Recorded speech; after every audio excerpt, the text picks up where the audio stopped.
दारू पिणारे जे लोक आहेत, हे दारू पिणारे लोक हे ग्रामस्थांना, जे ज्येष्ठ नागरिक आहे, शाळकरी मुलं आहे, जे छोटी छोटी मुलं आहे, त्यांना ह्या दारू पिणाऱ्या लोकांचा अक्षरशः त्रास होत आहे. त्यांच्यामुळं त्यांना रोजच्या रोज मरण यातना या ग्रामस्थांना सहन करावं लागत आहे. परंतु या दारू पिणाऱ्यांना यांना वठणीवर आणणार कोण, यांना धडा शिकवणार कोण, यांच्यावर कायदेशीर कारवाई करणार कोण, हा मोठा प्रश्न या पाल गावात निर्माण झालेला आहे.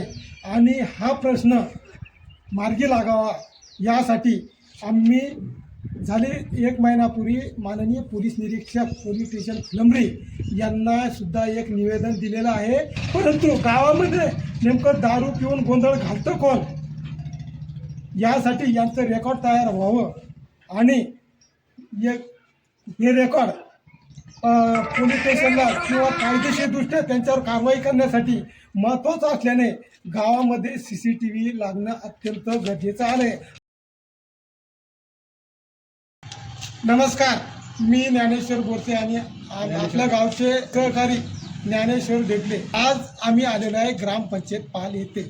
ग्रामपंचायत पालमध्ये इथे येण्याचं कारण असं आहे की आज आम्ही ग्रामपंचायतला एक निवेदन दिलेलं आहे आणि या निवेदनामध्ये आम्ही असं नमूद केलेलं आहे का हे इथं जे गावात जो दारू पिऊन गोंधळ घालणाऱ्या आणि शिवीगाळ करणाऱ्या लोकांचा जो त्रास ग्रामस्थांना होत आहे, हा त्रास कमी करण्यासाठी दारूच्या दुकानपासून मंदिरापर्यंत तिकडनं त्या साईडला आणि इकडनं छत्रपती शिवाजी महाराज यांच्या पुतळापर्यंत व तसंच शाळेपर्यंत, जिल्हा परिषदेच्या शाळेपर्यंत तेच जर या ग्रामपंचायत कार्यालयाअंतर्गत लागले तर नक्कीच या दारू पिणाऱ्यावर आळा घालण्यास किंवा त्यांच्यावर कायदेशीर कारवाई करण्यास या CCTV कॅमेऱ्याचा उपयोग नक्कीच होणार आहे. त्यासाठी ग्रामपंचायतींना आम्ही जी विनंती केलेली आहे त्या विनंतीनुसार ग्रामपंचायतीने जागोजागी CCTV कॅमेरे लावावे आणि या गावामध्ये जो ग्रामस्थांना जो त्रास होत आहे, शाळकरी मुलांना व जे वयस्कर वडीलधारी जे माणसं आहेत त्यांना रस्त्यानं चालणे अवघड झालेलं आहे. जर